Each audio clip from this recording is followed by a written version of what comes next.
Hi friends, it's Em and we are back with another video. Today we are going through everything I read in February, which was 24 books, almost 8,000 pages, with a very close to 4-star average rating. So, pretty good reading month. I'm very happy with that. I read, I think 10 different genres, which even for me is kind of astounding. Like that's a lot of genres. More than that, I read 2 nonfiction books. Usually I'm good for max 1 a month, really close to like 5 a year, and we're already really pushing that. So that was great.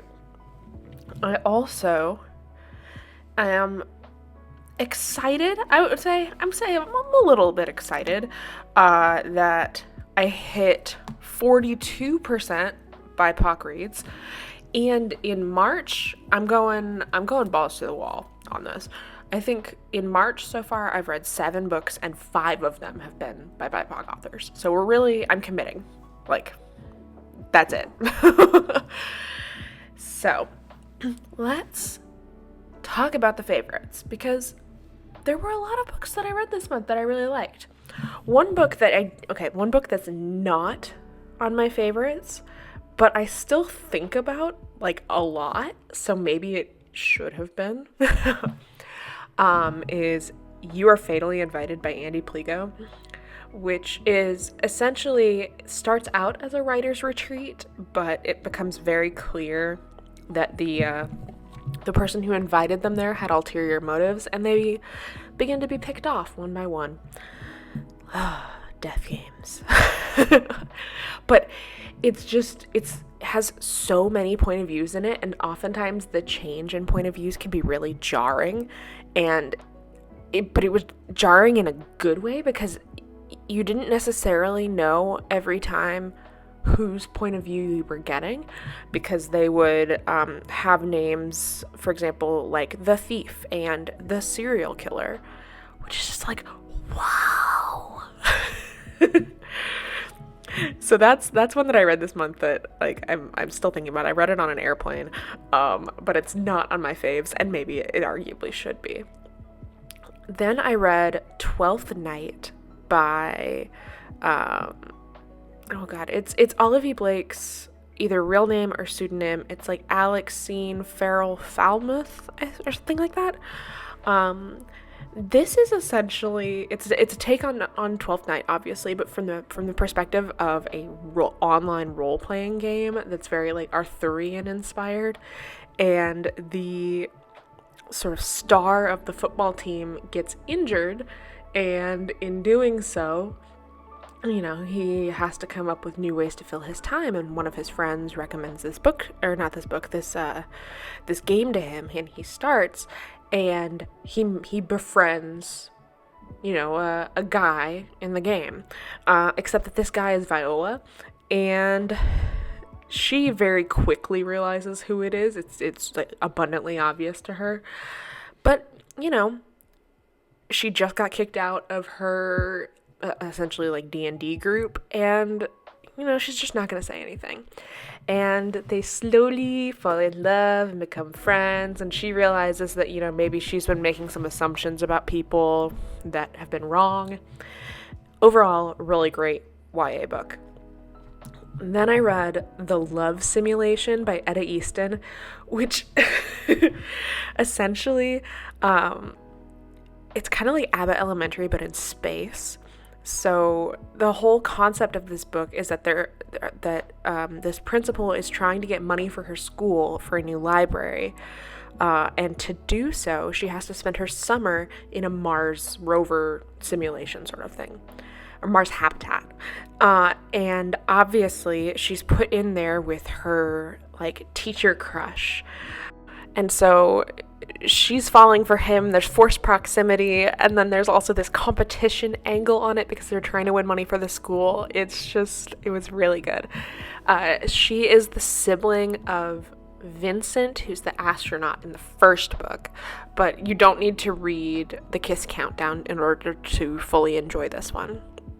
However, speaking of series, "See You at the Altar" by Rebecca Thorne. Oh my god. I have done every book in the series on audio. I have loved it. It's a great time. We're back in Tawny. We got a bunch of cozy vibes. Also, the stress of planning a wedding. I can't even imagine planning a fantasy wedding where, like, you have mages and dragons and stuff coming. But it's a good time. It really is a good time. The fourth book in this series, which I think is Alchemy and a Cup of Tea or something, is coming out later this year, and I cannot wait to get my little paws on it. Then we have 4 Weekends and a Funeral by Ellie Palmer.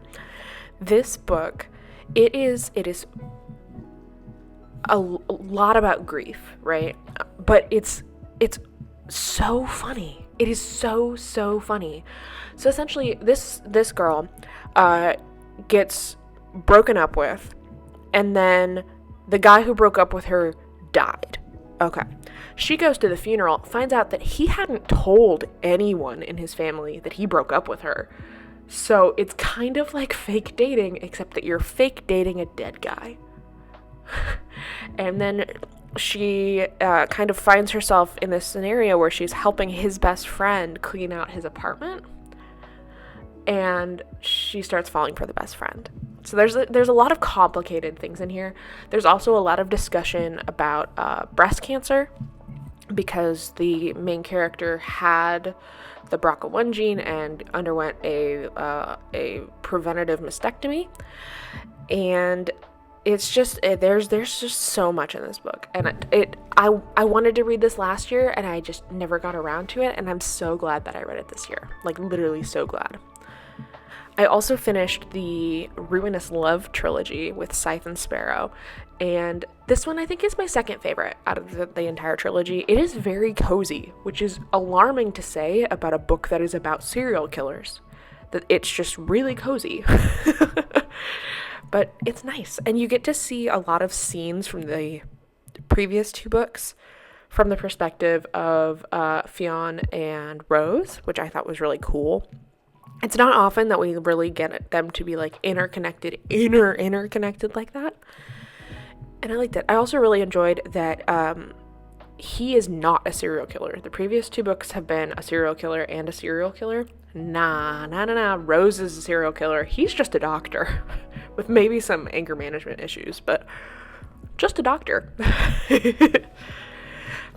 My nonfiction pick that I read this month that I really, really enjoyed was Feel Good Productivity by Ali Abdaal. And this is all about kind of like, what is the point of being productive if like it's not for something that makes you happy almost, and like also that in order to be productive you have to feel good first, which was just mind-blowing. I was like, well, yeah, you know, when I'm depressed I'm really not productive, and then I get down on myself because I'm not productive. It doesn't matter. Like you have to focus on yourself first before the productivity. And it was really cool. There were a lot of like psychological studies that they referenced in here, and they went into detail on. The audiobook is like 5 hours, I think. It might be 10, but it's 5 when I sped it up. Or maybe it's 5 and it turned into 3 when I sped it up. I don't know. But I would recommend it. I really enjoyed it. Then I read The Lesbiana's Guide to Catholic School by Sonora Reyes, which I had been wanting to read this book for a very long time, but I wanted to be sure that I read it before I picked up their the Broposal book. And so I saw them speak at Love Y'all, and I mean, they were amazing. And they were talking a lot about sort of the like intersectionality of like, you know, like racism and queerness and religion, and that all is in this book. Essentially, Yamilet and her brother have to switch schools because he got kicked out of his last school for fighting, and they're going to Catholic school now. Except the problem is that Yami is a closet lesbian, and she has to go through like being in the closet at a Catholic school where everyone is very like anti-gay, and also there's a lot of like just casual racism going on, and more than that, like she starts falling for this girl, Bo, who is, you know, the only openly gay girl at Catholic school, but she's just so badass, and it's a really good story. It ends really happily, like, I promise, but for a while there, it is a little bit touch and go. And then finally, the book that I rated 5 stars because I had the best time reading it is Code Word Romance by Carly Walker, which she described to me as the Lizzie McGuire movie, but with spies. And as someone who had the Lizzie McGuire movie as like a formative memory, I was like, oh, that sounds awesome. And it's exactly that. Like it really is. This woman, Max, is approached by the CIA because she's a startlingly look-alike for a prime minister in an obscure European country. And that would be great from the get-go. But then you also add on that her handler is her ex. And it's just like, oh, I don't want to say too much, but it's really great. It's really great on audio. And that was my reading month. Let me know in the comments the last book that you read and loved. And also if you have any recommendations for me to check out in March, April, and beyond. And as always, happy planning.